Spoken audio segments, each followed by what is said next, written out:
forma também. Tem que haver um debate sério, e é isso que eu acho que a gente deve agradecer a oportunidade dos organizadores desse encontro, né, de ter proporcionado esse clima, né, de opiniões, de pessoas que têm opiniões a dar. O Odeon ontem foi um belo exemplo disso, não?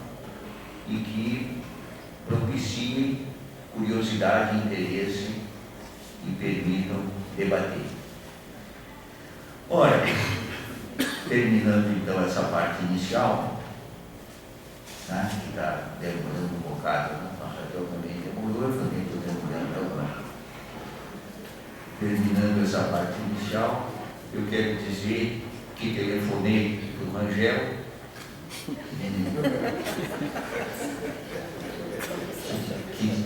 que de vez em quando eu telefono, e ele atende.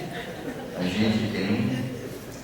gente tem um telefone para conversar, né? E ele pediu que eu cumprimentasse os organizadores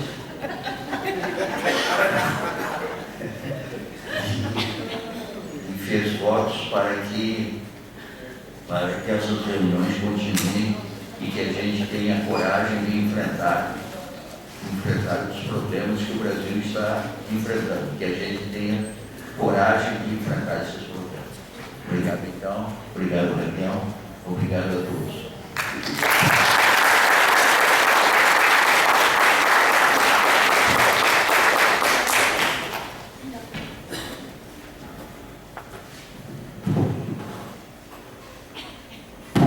Eu quero dar algumas pinceladas sobre a questão que foi proposta. Celso Furtado e Rangel, vou falar mais de Celso Furtado. O Pedrão, se viesse, falaria provavelmente dos dois. Eu vou falar um pouquinho do Celso Furtado, mas sobretudo do Rangel. A pergunta inicial que eu faria seria a seguinte: por que Inácio Rangel? Por que Inácio Rangel? E também Celso Furtado, claro. Por que Inácio Rangel numa reunião de geografia? Rangel é economista. Por que numa reunião de geografia? Eu acho que, como um economista, que não foi um economista qualquer, como um economista, ele trabalhou com o que o Marx chamou de múltiplas determinações. Como é que a gente vai entender um acontecimento? Como que a gente vai entender uma realidade? Essa realidade não é simplesmente econômica. Então, como Marx dizia, minha interpretação não é simplesmente econômica. Minha interpretação é de múltiplas determinações que a gente tem que tratar de decifrá-las. Olha, curiosamente, a geografia clássica, e eu me refiro a uma expressão que eu considero muito boa, muito rica. A geografia clássica trabalha com combinações geográficas, a expressão do André Chollet. Combinações geográficas significa praticamente a mesma coisa que múltiplas determinações. Nós temos que ir atrás dos diferentes fatores que geneticamente, ao longo de um processo que a gente tente decifrar, essas múltiplas determinações e essas combinações geográficas são maneiras de tentar decifrar a realidade. Portanto, me parece uma convergência do marxismo com um certo tipo de geografia, por exemplo, como eu digo, essa geografia que o André Chollet andou desenvolvendo. Olha, como eu estava dizendo rapidamente da outra vez, há 2 dias atrás, o Humboldt, um dos pais da geografia, discípulo, portanto, de Kant, discípulo, portanto, de Hegel, ele fazia geografia uma visão, digamos assim, para usar a chamada teoria dos sistemas, de duas entradas. A geografia tinha duas entradas para estudar a realidade. A entrada de geossistema, a entrada pelo estudo da natureza em direção ao estudo do homem, e uma outra entrada, a entrada a partir da sociedade, a partir dos fatos humanos em direção à natureza. Ele era, como eu estava dizendo rapidamente, né, um precursor da ideia, e ele adotava a ideia de geossistema divulgado, então trabalhou com os Andes, e a ideia de formação social, quando ele trabalhou com Cuba e com o México. Ora, isso não é uma coisa muito conhecida, mas que a gente tem que tratar de entender da melhor maneira possível para que a gente não se perca no meio do caminho das nossas pesquisas. A geografia tem uma grandeza, a geografia tem um papel importantíssimo na decifração da realidade, por conta exatamente dessa visão de conjunto, né? Essa visão de conjunto que atravessa conhecimentos ligados à natureza, atravessa conhecimentos ligados à sociedade, que se tornaram naturalmente conhecimentos especializados ao longo do tempo. A geografia não é especializada, é uma visão de conjunto, uma visão abrangente.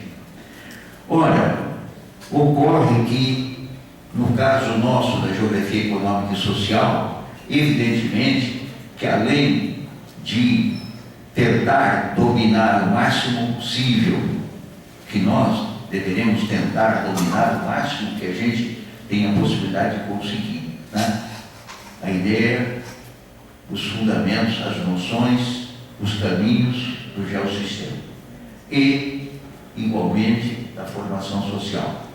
Além disso, para fazer isto, nós temos que nos basear na geografia toda, temos que nos basear na história toda, e quando trabalharmos com uma especialidade, que é claro que somos obrigados a trabalhar com especialidade, no caso de trabalhar com geografia econômica e social, evidentemente que nós temos que tomar conhecimento das teorias econômicas, de saber o que é que pensam os economistas, tais e quais, né, que possam, portanto, nos ajudar a decifrar os fatos de geografia econômica. A mesma coisa valeria, né, para as outras especialidades. Ninguém vai conseguir fazer uma geografia política ou uma geopolítica sem geografia toda, sem história toda e sem ciência política. Vale, ontem aqui teve o Molhon, vale para a climatologia. Nós temos que saber toda a geografia, toda a história e temos que saber o que é que a meteorologia está trabalhando. Eu quero dizer com isso, que esses conhecimentos que foram apresentados aqui, né, nessas reuniões, nos obrigam a tomar conhecimento com os diferentes fatos, com as diferentes combinações, com as diferentes determinações. Carlos Augusto, quando trabalhou com o Piauí, nesse livro que foi publicado pela geografia lá de Florianópolis, que é o primeiro volume, não é isso? Da coleção de livros, né? O Carlos Augusto tratou de aproveitar a ideia de ciclos de Kondratiev. Então, esses ciclos de Kondratiev ajudaram o Carlos Augusto a interpretar melhor a história e a interpretar melhor a realidade que ele quis decifrar sobre o século XIX, sobretudo o século XIX piauiense. Ora, pois bem, qual, digamos assim, a originalidade qual a originalidade do Rangel? Uma originalidade fundamental do Rangel foi exatamente tentar decifrar o Brasil a partir das ideias de modos de produção. Diferentemente, portanto, de um Celso Furtado, que não levou muito a sério, leu Marx, naturalmente, mas nunca levou muito a sério a ideia de modos de produção. Diferentemente do Caio Prado, que falava, bom, o Brasil nasceu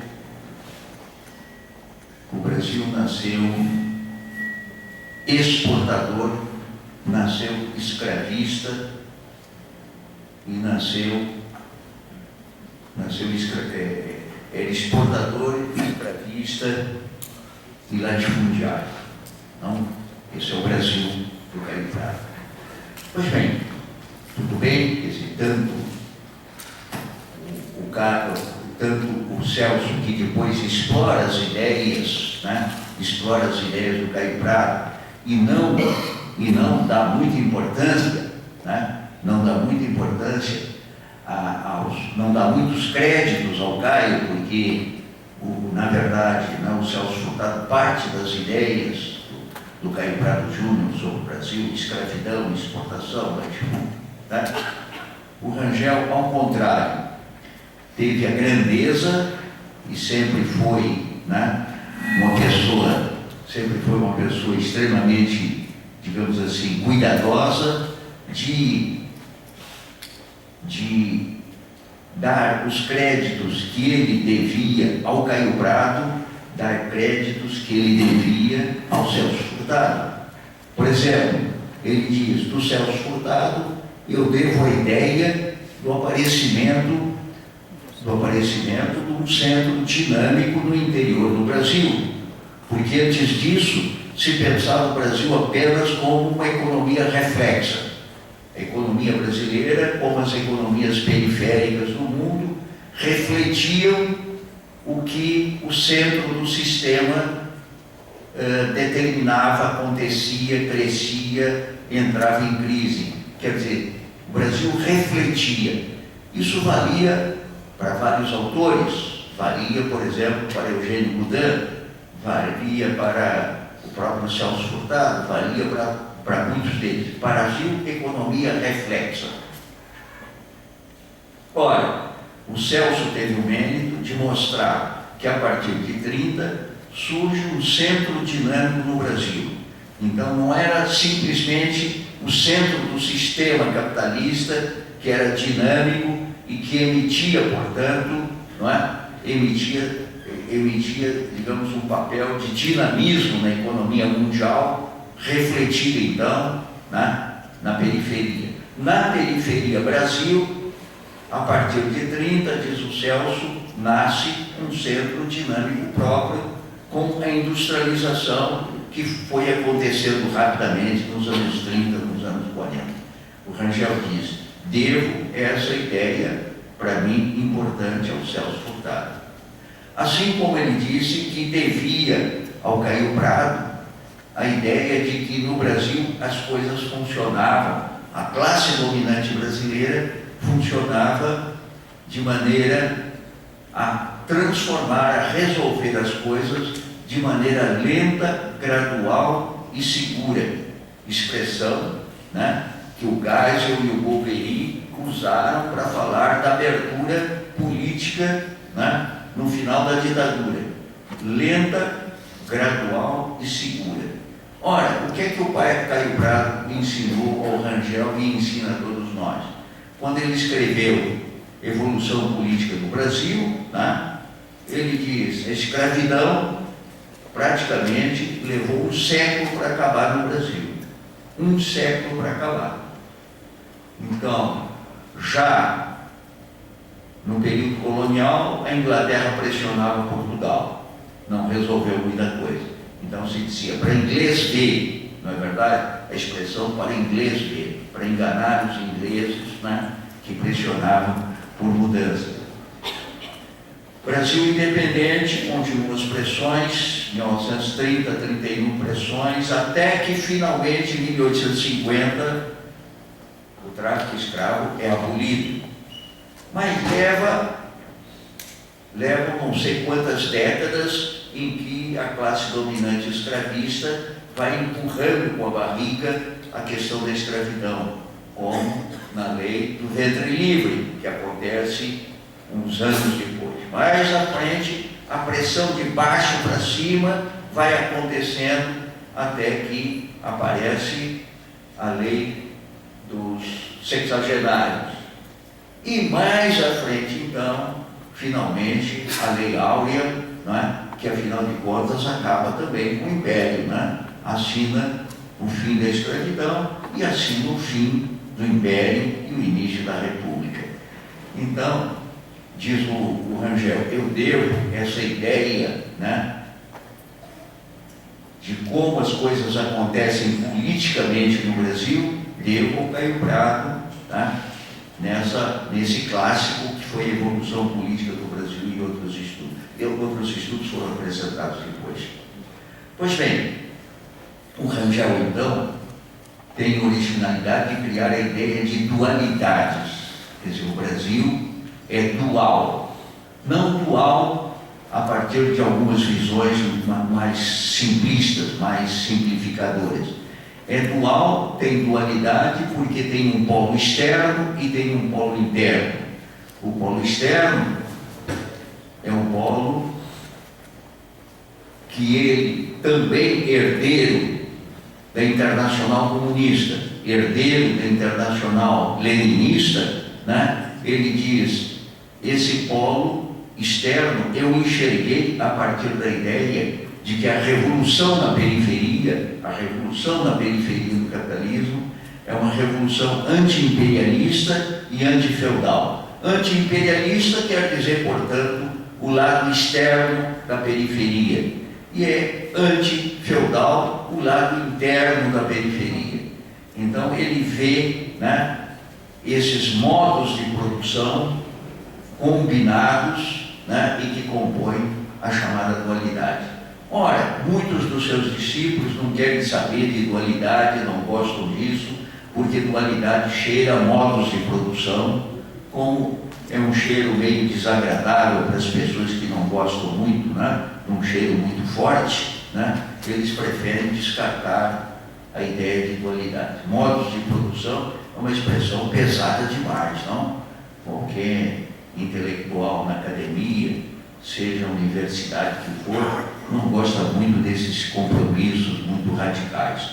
Modos de produção, formações sociais, capitalismo, feudalismo, escravidão, tudo isso é uma coisa um pouco, né, um pouco desagradável. Então, quando o Rangel, lá no comecinho, está falando, né, da colônia brasileira, da colônia portuguesa, né, ele está dizendo, é preciso entender que o senhor de escravos no litoral, ele era também um senhor feudal, na medida em que ele era o servo do rei, ele era vassalo do rei, e ao mesmo tempo ele estava ligado ao sistema comercial europeu.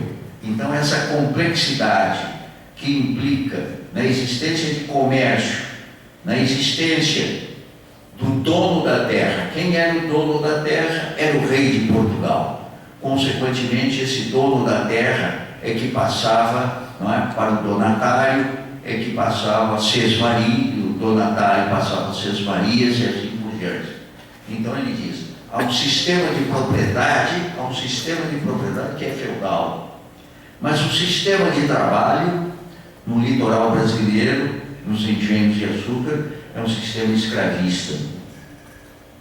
E ao mesmo tempo a produção em parte se destina ao comércio. Essa complexidade tinha que ser definida, né, como capital comercial de um lado, feudalismo no sistema de propriedade, escravidão no sistema de trabalho. essa capacidade de combinar, né? Combinar fenômenos diferentes era uma capacidade que ele tinha. Então, uma coisa que muita gente não sabe, é que quando o rei de Portugal, Dom Sebastião, foi fazer a sua aventura na África, né, para combater os árabes no Marrocos, a famosa batalha derrotada em que Dom Sebastião morreu, não? Batalha de Alcacer-Quibir. Nessa batalha saiu gente de Pernambuco, né, da capitania de Pernambuco. Eles se armaram, se prepararam, foram de navios e foram participar dessa batalha, já que eles eram vassalos do rei de Portugal. Saíram daqui de Pernambuco e foram participar dessa luta. Essa é uma contribuição do Oliveira Viana, um historiador pernambucano importante e que naturalmente também saiu de moda, porque, né, nós temos moda para isso e para aquilo. Resumo, portanto, Rangel trabalha de maneira, vamos dizer assim, mais rigorosa, de maneira mais aprofundada. E ele então teve, ao longo da sua vida intelectual, ciclos também em que ele era importante, deixou de ser importante. Passou a ser importante mais à frente e perdeu importância. Voltou a ser importante. Uma coisa cíclica do mundo, né, das ideias, para dizer mais precisamente do mercado das ideias. Assim como, né, se falou do mercado de notícias naquele filme, né, foi comentado aqui, do rapaz do Rio Grande do Sul, né, que trabalhou com Ilha das Flores, né, trabalhou com o mercado das notícias, né, do teatro inglês. Dá para falar do mercado de ideias, não? E o mercado de ideias está aí, não é verdade? Então, à altura de 1960, o Rangel era super conhecido, super badalado, à altura de 1960. Ele tinha publicado a Dualidade, ele tinha publicado o estudo sobre a evolução econômica do Brasil, da tese dele que ele tinha defendido no Chile. Foram, não a tese, mas as aulas que ele ministrou no ISEB, não é verdade? Então, à altura de 1960, estava bem conhecido. Não durou muito tempo. Porque ele fez a crítica em 63 do plano trienal, no estudo sobre a inflação brasileira. Ele fez a crítica ao plano trienal. E logo depois tem um golpe, né? E o Rangel desaparece. Ele reaparece à altura de 1980. Portanto, teve um auge à altura de 1960. Teve um auge à altura de 1980. Em 79, ele foi homenageado pelo pessoal da pós-graduação de economia, que fez uma reunião em Gramado e homenageou o Rangel, que recebeu como é mesmo? Recebeu essa coisa de professor, sei lá, emérito, qualquer coisa assim, em 79. Em 80 ele está novamente relembrado e faz parte como patrono, junto com Caio Prado, junto com Celso Furtado, da revista de Economia Política do Bresser Pereira. Curiosamente, nem o Caio, nem o Celso Furtado publicam nada na revista. O Rangel publicou vários artigos. Só que à altura de 85, 86, ele teve um artigo, ele que era patrono, um artigo rejeitado pela revista. Uma carta do Bresser Pereira diz que fogo, blindagem, um artigo que ele tinha preparado, não estava à altura da revista. Sei lá qual foi o argumento. Não precisa de argumento, não. Então ele teve um artigo rejeitado. Então entrou novamente o ostracismo. A partir, isso aí, portanto, estou falando de 80, quando ele era conhecido, desapareceu novamente. Dos dos debates, né, dos prestígios, continuou escrevendo nos jornais assiduamente, então se fez presente, mas ninguém praticamente levava o Rangel para o debate, ou uma ou outra exceção, que eu vou dizer aqui daqui a pouco. Ora, ele ressurge nada mais, nada menos do que a altura do ano 2000. Portanto, 1960, 1980, 2000, de 20 em 20 anos, né? quase que cronometricamente. Ressurge por quê? Porque o Plano Real, né, que tinha sido a maravilha decantada, que ia servir, que ia, como mesmo, salvar o Brasil, né? O Brasil ia ser salvo pelo Plano Real, o Plano Real passou a fazer água, né? O Plano Real mostrou-se um fracasso do ponto de vista do crescimento econômico. Crescimento econômico muito baixo nos anos, não é, do Fernando Henrique I e segundo governo. Segundo governo, portanto, o Fernando Henrique saiu mais sujo do que pau de galinheiro e, consequentemente, o Rangel voltou a ser um certo nome a ser considerado. Por que é que aquilo não tinha dado certo? Pois bem, 81, ele publica História da Dualidade Brasileira, na revista Economia Política, começa a colaborar na Folha de São Paulo, 2 anos depois, e insiste nas suas ideias, dizendo naquela altura: olha, nós estamos saindo da ditadura militar e aquele milagre econômico que aconteceu lá, aconteceu por isso, assim, assado. Os militares tiveram a capacidade de encontrar caminhos para o crescimento brasileiro. Durante a ditadura militar se fez a correção monetária,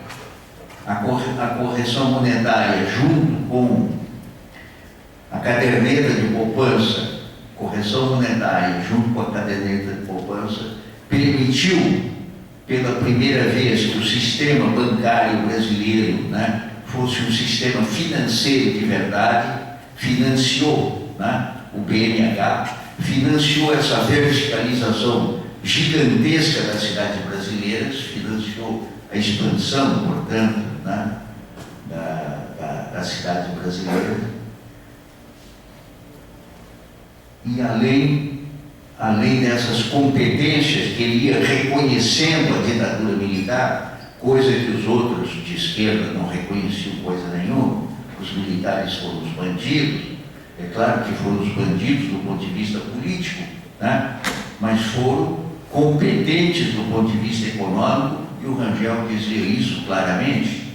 Ele não fazia muito, né, esta divisão civis e militares, né? Agora nós temos 1000 tipos de divisões, né? Homens, mulheres, como é mesmo, criancinhas, velhos, a terceira idade, né? A idade mais maravilhosa, essas coisas que, na verdade, o Rangel não considerava isso uma coisa tão importante. Civil e militar não é uma contradição muito importante, não era uma contradição muito importante na cabeça dele.